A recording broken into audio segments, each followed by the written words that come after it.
Streaming live across the country, tackling the topics everyone is talking about online. Share, engage, and interact. This is Newsfeed Now. Hey, good Tuesday to you. Welcome into Newsfeed Now. I am Aaron Nola. Tuesday, June 16th. We just passed the midway point of June. Hard to believe as we continue to race through 2020. Although I will argue that this has become kind of a snail-paced year. Of course, March seemed like 3 years. April was 4. May was like a decade. And here we are middle way through June. Hopefully things will start speeding up at least to normal pace. There are now 8 million confirmed cases worldwide of the coronavirus. At least 2 million of those are in the United States. Scientists continue to learn more about the virus and how it spreads. Here's John Lawrence. The COVID-19 pandemic still poses a serious threat. We've been talking about this for 5.5 months. The virus hasn't changed in all this. It's a contagious virus. 18 states are seeing a rise in week-to-week new cases, according to Johns Hopkins University. And an updated model from the University of Washington projects more than 201,000 COVID-19 deaths in the U.S. by October.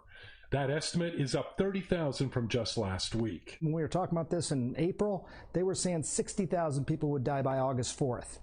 That was the model then. We're twice that essentially now, and it's the middle of June. President Trump expressed confidence with how the country is handling the virus. Tremendous progress is being made. Although the Centers for Disease Control and Prevention says large indoor events pose the highest risk of spreading the virus, Mr. Trump is planning to hold a campaign rally Saturday in Tulsa, Oklahoma. 19,000 people put in a stadium, and I mean, it's like a carnival event in some of these rallies. People yelling, people screaming, people singing. It just seems like it's the complete recipe for something terrible to happen. Those who register to attend must agree not to sue the Trump campaign and other entities if they catch the virus. I'm John Lawrence reporting. John, thanks. Let's go to Nashville, Tennessee now. A video is going viral showing a packed house at one popular bar on Broadway. That's the Entertainment District right in downtown Nashville, the kind of the go-to for music, for drinking, for having fun. Now, after the videos and photos surfaced on social media, many were speaking out over health and safety concerns. Here's Stassi Olmas. Although she's left without a live audience, spoken word artist Mitten Sparks doesn't want to risk contracting COVID-19. The numbers are going up, so there's no reason to be, in crowds.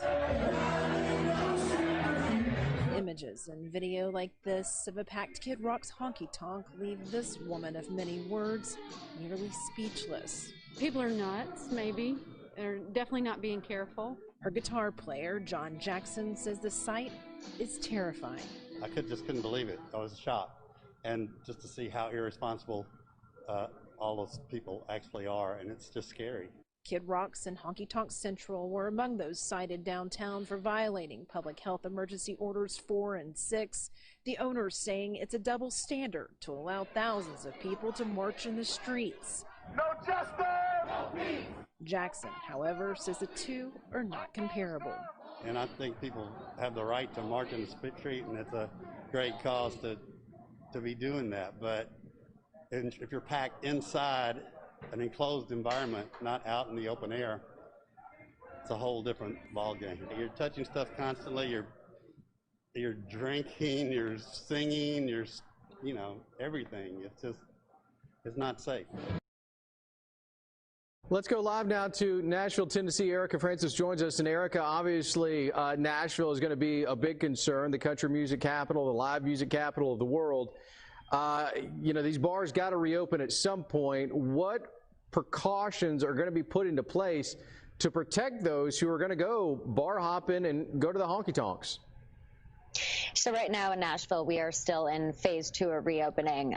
We're all hoping to get to phase 3 quickly, but our cases continue to rise, and now people are upset after seeing images like you just saw in that story. The bars are packed, and yes, I agree, these places do need to reopen because they've been closed for months now, and then we had the recent protest and some of those businesses ended up getting looted as well, so that was awful. But right now in phase 2, they are supposed to stick to 2 performers at a time. No dance floors are allowed. You're still supposed to be spaced out 6 feet apart. Masks are encouraged. And I think if we want to continue reopening, these businesses need to follow those protocols before we can get rid of some of those protocols and get back to what we're used to. Yeah, Erica, I've been down there, had dinner down there, listened to music down there, been to a rooftop or 2 down there on Broadway. How is that even possible in order to safely social distance there at these, massive venues that you really are supposed to be close to somebody because, it's a fun time, dancing, drinking, and doing that? How is that possible? Listen, we get it's tough, right? But I think we all have to do things that we're not used to right now to get back to the normal honky tonks and the fun that we're used to having. I think it's still possible. You try to stay 6 feet apart, you stay in those groups, and the musicians are still there, which is, I think, what truly makes the honky tonk so great. Well, you're absolutely right. Listening to music, I was at the Wild Horse, I guess it was about a year ago, and you're right, it's so the fun. Music that makes Nashville. Before you go, how are other things going in Tennessee there? I know Nashville was kind of behind a little bit when Tennessee started to reopen. What's going on in phase 2 right now for those living in Tennessee? I tell you what, and I hate to say this, but I feel like a lot of people feel like coronavirus doesn't even exist anymore because we see all of these images posted on social media and all of these news outlets showing all of these people together, and then people are continuing to say, hey, we're sick of it. We don't want to wear masks. We want to get back to normal. But as a news anchor, I'm continuing to tell people, hey, sorry to break it to you, but the coronavirus is still here. We're still only in phase 2. We have a long way to go, unfortunately. But things are getting a little bit better. We're starting to reopen more, and fingers crossed for phase 3 happening pretty soon. Erica Francis, thank you so much. You can follow her at Erica on Air on Twitter. Thanks, Erica. Appreciate you taking the time. Thank you. Turning to Oklahoma, President Trump is heading to Tulsa this weekend for a campaign rally. A growing concern is for large crowds and, of course, the spread of the coronavirus. The Oklahoma Republican Party announced Monday that the Trump campaign will be providing masks and hand sanitizer. Is that enough? Here's Cassandra Sweetman. I've always supported the Republican Party, but I'm really having a tough time right now. Retired firefighter Robert McMahon sharing deep concerns over how Trump's upcoming rally could affect the spread of COVID-19 in the state. I couldn't see how a rally like that with people so close together and so many of them could do anything but reduce the good things we've done. Oklahoma already seeing cases spike and trend upward, along with several other states over this past week. While the pandemic has postponed all other events at Tulsa's BOK Center through July, so far neither plans nor RSVPs for the rally appear to be hindered. Coming out of COVID-19, our president's very first rally, in excess of 800,000 people, it's historic, have signed up to come to this rally and this event. The president claiming in a tweet the number of those interested is almost 1 million. Oklahoma GOP Chairman David McClain announcing the Trump campaign will be taking temperatures at the door and handing out hand sanitizer and masks for optional use. All of us being adults and respectful adults will be able to manage themselves on when they feel that they should have their mask on and when they should take their mask off. So far, there are no plans for social distancing measures inside the arena. But people like McMahon asking state leaders and the president to consider the possible health effects for even those who choose to stay home. People get sick and people die from this. So I think that as Oklahomans, we should do whatever we can to protect not only ourselves, but our neighbors. Cassandra now joins us from Oklahoma City, Oklahoma. Cassandra, 800,000 people signed up, trying to get 20,000 in there. What's the thought of people in your area from what you said in that story that social distancing is not going to be followed in this rally? What is the thoughts on people in the area? And you get mixed mixed feelings about it. A lot of people are very angry that we're reporting on it at all, saying, you know, look at the protesters, you didn't give them any flack. And a lot of people are concerned that they don't seem to be planning on taking any social distancing measures inside the arena. I will say that they are going to let overflow into the Cox Center, so that will increase capacity to about 60,000. But right. Still, like. So the President of the United States is coming to an event. It's going to happen on Saturday. The thought process is right now is that the temperature will be taken for everybody. How long do they need to start lining up? And what are organizers saying as far as be prepared to be patient? Yeah, they're saying it's first come, first served. And yesterday, the leader of the GOP here in Oklahoma said, you know, if you want to get into that building, just follow your heart and do what's right. But I mean, people are already lining up. People have started lining up there at the BOK Center on Sunday. So it's going to, I mean, it's first come, first served. And I have a feeling there are going to be a lot of people outside the buildings when it comes down to it. Cassandra, thanks so much. Appreciate you taking the time out of Oklahoma City. Let's go now, staying to the south, to Georgia. Atlanta's mayor is cracking down on the city's police department after a now former police officer shot and killed Rashad Brooks outside of Wendy's Friday night. Nadia Romero has the latest.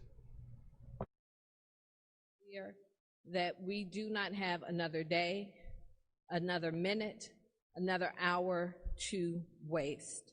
Atlanta's mayor is now issuing reform orders for the city's police department after police shot and killed Rashard Brooks, who scuffled with police trying to handcuff him, grabbed an officer's taser, and pointed it back at the officers as he ran away. Officers should use de-escalation techniques to gain voluntary compliance and avoid or minimize the use of physical force, and to continuously develop, update, and train officers in de-escalation techniques. President Trump called police's encounter with Brooks very disturbing. I thought it was a terrible situation. I studied it closely. I'm going to get some reports done today, very strong reports, and we'll have a little more to say about it tomorrow. But certainly it was to me, it was very disturbing. As calls for police reform ripple across the nation, the New York Police Department is now committing to reassigning 600 plainclothes officers, closing the chapter on the controversial stop and frisk policy. This is a seismic shift in the culture of how the NYPD polices this great city. Now, President Trump is expected to sign an executive order on police reform Tuesday. We're going to be talking about things that we've been watching and seeing for the last month, and we're going to have some solutions. In Washington, I'm Nadia Romero. Nadia, thanks. Let's go to Archie Seshadra, who has been covering this in Atlanta. Archie, the first thing I want to ask about are the 911 tapes that you have listened to. What kind of information did you glean from what happened that night? Aaron, we got a chance to listen to those 911 tapes of about 3 minutes of conversation between that Wendy's employee and what happened in the parking lot. And all that employee said was, there looks like there's someone in a car who may have had too much to drink, perhaps intoxicated, but it was a relatively calm call. The 911 operator asking whether or not that person, who we now know is 27-year-old Rashard Brooks, had a weapon, and she said no. So it just seemed like she wanted to clear the confusion because this man, Rashard Brooks, had had too much to drink and was in the drive-thru, possibly disrupting traffic that Friday evening. And here we are now Tuesday trying to piece together this clue, and that 911 call really painting a different picture than what we've seen, and many of the protesters in Atlanta saying, a man going to a Wendy's and passing out because he had too much to drink, now dead for really no rhyme or reason. All right, so one of the officers fired, one is on administrative leave. The DA obviously has this case. Anything from the DA? What should be expected? Are charges expected? Well, to put things into perspective, just a few weeks ago, there was a very similar situation in Atlanta. There were 2 police officers who the mayor said used excessive force. They were fired. The DA then came and said all 6 of those officers from the Atlanta Police Department will not face charges. So in this case, given that it's gotten so much national momentum and attention, we do know that the DA is expected to come down with some sort of a development after reviewing body cam, dash cam footage on Wednesday. Those charges could include murder, felony murder, or involuntary manslaughter. But the big question is, will both officers face the charges, or will it just be one, or neither? So that's the big question of the hour. One thing the mayor said in your story, or in the story we just watched, that officers should, quote, use de-escalation techniques. Any idea in this case watching the witness video, watching the dash cam, what should have been done in this situation and what the mayor is talking about should have been done in this particular situation? Well, Aaron, in this particular situation, upon reviewing that dash cam video and the body cam footage, which goes on for a while, the mayor says that there really was no reason to use that excessive force. They were interviewing him. They patted him down. They found that he had a wallet. He did not have a weapon. And when Garrett Welch was getting ready to put the handcuffs, a scuffle broke out, and he escaped or made an attempt to escape with the taser. And they were simply stunned that this officer decided to fire 2 shots. The autopsy reports coming back ruling this as a homicide. And with Trump's expected executive order now having a database, I think that really will put in perspective. And going back to that story I was mentioning a few weeks ago, many departments now do not want to help the Atlanta Police Department because of what is happening. Many of them saying they're afraid for their own officers or getting in positions like this and jeopardizing their officers because many of them are either losing their jobs, being fired, or perhaps even facing prosecution. Archie, you may not know the answer to this, but when someone grabs a taser from an officer and points it back at them, does anything change when you're talking about the use of force and what the mayor has mentioned in her interviews and her press conferences lately? Well, what's interesting about that is in the last case, the one 2 weeks ago during the George Floyd protest, those officers did use tasers, but those people were in a car just driving through the protest, so that was excessive force for perhaps a different reason. In this case, in Georgia, the attorney said that is not a lethal weapon, and there really should not have been any reason to shoot someone for even running off with a taser. Here's the situation. If they just sort of stood back and waited and let this guy maybe run off, what danger was he to society? He wasn't in a car. He might have been intoxicated, but he wasn't behind the wheel when he was running. So the mayor asks, should he have been shot and killed? A 27-year-old man. And protesters yesterday also told me if Rayshard Brooks was Hispanic, Asian, white, Latino, and not black, he probably would have lived to tell his tale. Archie Sashaja, thank you so much. Appreciate you taking the time, buddy. A Tennessee tattoo artist is doing her part to eliminate racism. Her story now reaching many across social media. Elizabeth Kuhl has the story.